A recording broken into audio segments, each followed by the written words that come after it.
And this is the most important thing that we want to call your attention to. Because often, as humans, we love you very much. You think you want to launch the desire and you want to get it. Boom, boom, boom. I want to know what I want. I want to want it. I want to launch it. I want to line up and I want to get it. And we say, yes, you do. And we want that for you. We want that for you. We want that for you. But we love the process of life.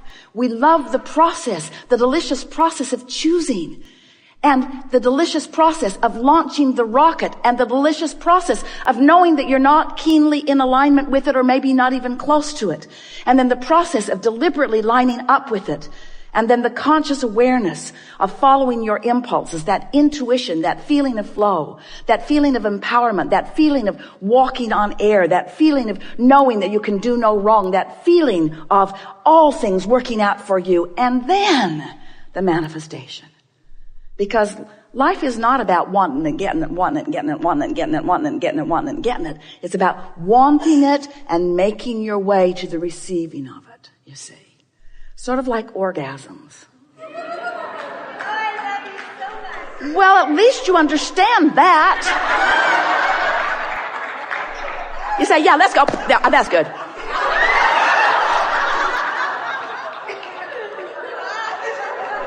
Just hit me. Boom. Over. You know about savoring. What about food? Do you like that intravenous feeding? Quicker, more efficient, get all the nutritions. Or do you like to roll it around in your mouth a little bit, you see? We think that you want to savor life. And that's what you came for. You came for the deliciousness of this life, not for the accomplishment of it. You can't stop accomplishing it. You cannot stop being the creator of your own reality, and you can never get away from us. You can never extract yourself from the love of source. You can never remove yourself from it.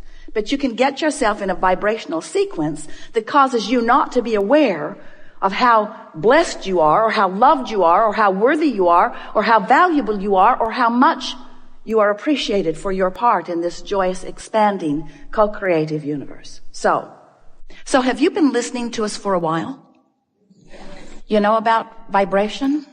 Pretty much. You understand that law of attraction is the engine that manages all of this, and that it is tuned to vibrational frequencies? Do you understand that everything has a vibrational frequency? Do you understand that your manifestations that will soon manifest have vibrational frequencies? And that if before it manifests, you achieve vibrational harmony with the frequency of it, then it comes to you faster. Do you understand that abundance has a vibrational frequency? Yeah? And can you imagine what it feels like? What would the vibrational frequency of abundance feel like if you were going to put words to it? It would feel like ease. It would feel like freedom to choose, certainly. It would feel like eagerness. It would feel like clarity. The vibration of abundance feels like fresh air. It feels like clear path. It feels unlimited. It feels always flowing. It feels abundant, meaning never ending, always flowing. It doesn't feel pinched off, and it doesn't feel like jealousy, and it doesn't feel like worry, and it doesn't feel like fear. It feels like fun. It feels like sureness. It feels like certainty. So let's say that you're standing in a what-isness of less abundance than you want. If you can take your attention away from your perceived manifestation of not enough, and you can focus upon something else that feels like fun, or something else that feels unlimited. In other words, you can use subjects other than the subject of money, which may feel like not enough every time you think about it. You can focus upon other things that feel like fun, that feel unlimited, that feel like clarity, that feel like fresh air. You can practice the seed vibration of abundance by staying off the subject if the subject calls something different from you. You see what we're talking about? A while back we said, if you're working on abundance, if abundance is something that is important to you, then take money out of the equation. Because there is so much abundance that is abundantly around you that you can tune yourself to the frequency of that. What's something else you want? Usually it falls into a handful of categories. You want money. You want a lover. You want someplace really great to live. You want a body that feels good. So let's say that your intent is for a lover who isn't there. A lover. What does a lover feel like? What does it feel like? What does being in love, what does a lover feel like? What's it feel like? Exhilarated, high. Feels happy, feels high, feels Loving. Appreciation. Fun. pretty damn good. Feels like well-being, feels like homecoming, feels like security, feels like appreciation, feels like being appreciated, feels effortless, feels like ease, feels natural, feels like desire. In other words, if you can get to the general vibrational reason behind what you want, which is why do I want it? The question, why do I want this thing will bring to you. Then we know you can begin practicing the vibration of the manifestation that is coming. Now here's the thing that we know that often you don't know that we so want you to know, and that is that everything you've asked for is coming. And the only question is, how long are you going to keep yourself from it? Do you understand that there is abundance,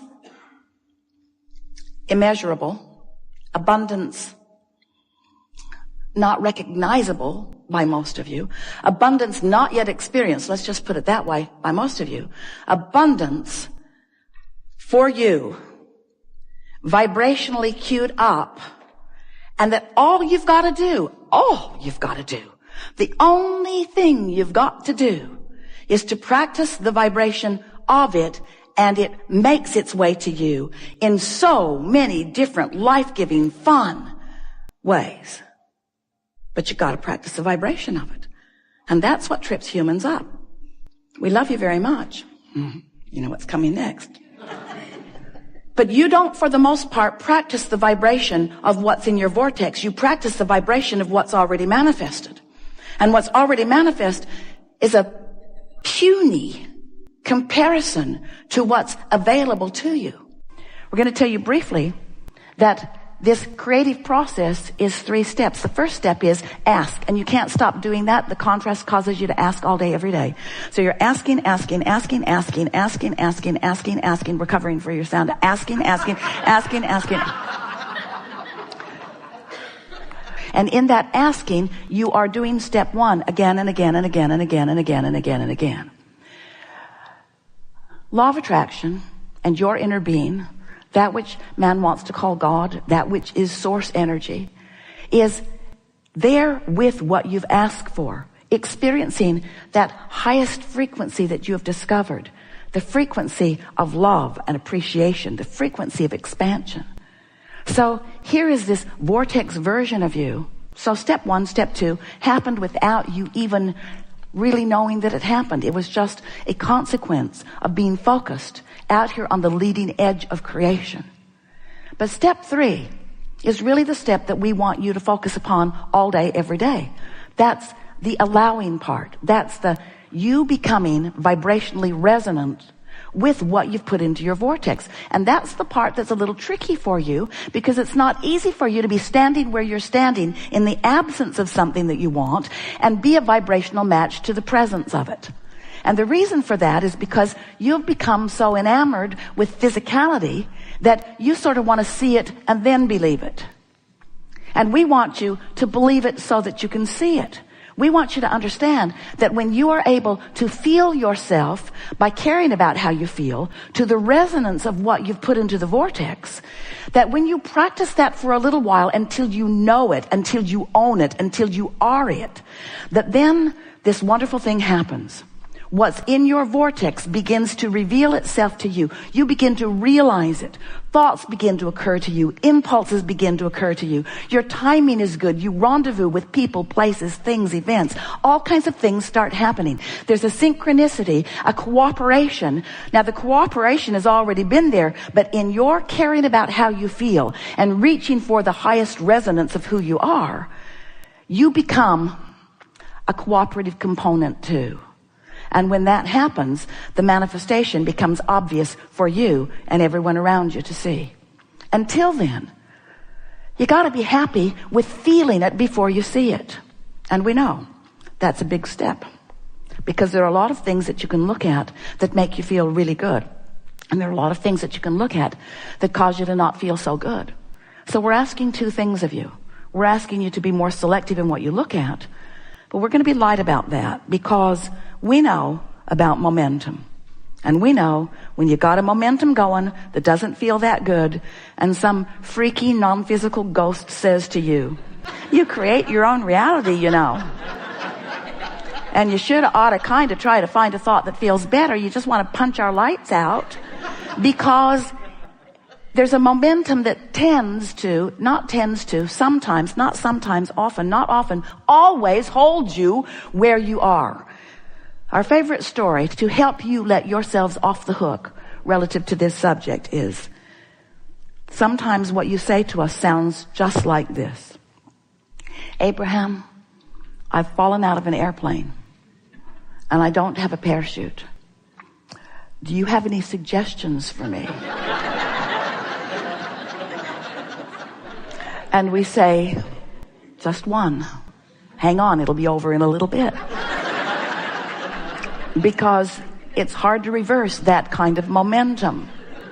And so sometimes there's a momentum going. Something happened, you focused on it, you talked to somebody else about it, you got that momentum going, you crossed the 68-second mark about 1,000 times in the last 1,000 minutes or so. In other words, you've got the momentum going, and then you say, oh wait, I'm supposed to think positive thoughts so that I can feel more positive. And then you say, just kill me now, because really, there's not much you can do about it. And so what we're wanting to help you to realize is that you have much better control over your momentum in the early stages of it than you do in the later stages of it. Once law of attraction gets hold of it, you sort of have to crash and burn a little before you can come up for air. And the best way to sort of cleanse that palate is a good night's sleep, or even some sleep. Because when you slumber, your point of attraction stops. You're not actively attracting to you while you are asleep. It's the most wonderful thing that you pre-paved when you decided to come here. I'll give myself an opportunity to stop the momentum of unwanted thoughts. So that means when you put yourself in your bed at night, you can say, oh good, the momentum will stop in a little bit here. And in the morning, I'm going to get it going just the way I want it to. So we've been describing to you, and you've been following along so well, that we have some analogies here for you today that are going to make it very easy for you to figure out what to do as you're moving through your day, different aspects of your day, under different vibrational conditions. We want you to realize that while you have created this vortex version of you, this vibrational version of you, that it is a reality that until it manifests, you're not that excited about calling it a reality. But we are, and you don't need to worry about it. It exists even in your ignorance of it. So if we can convince you that it exists, if you can just sort of take that on conceptual faith, you haven't proven it to yourself yet, but you understand the laws of the universe. The laws have shown themselves to you in enough ways that this is logical to you. If we can convince you that there is this vibrational version, then the only thing that you are wanting to be aware of is what is your right now, because of what you're thinking and speaking, because of what you're saying, whether you're remembering it from the past or focusing on it in the present or anticipating it into the future. Whatever you're doing with your mind right now is causing you to choose some relationship with some vibrational versions that you've set into motion. So we began describing to you that while this vortex is there, and we said to you, get in the vortex, become a vibrational match with your vortex. Now we are saying to you the same thing in a little bit different way. Understand what your point of attraction is, which is the same thing as saying, understand what the vibrational frequency is that you're offering, which is the same thing as pay attention to how you feel right now. Because your emotions are letting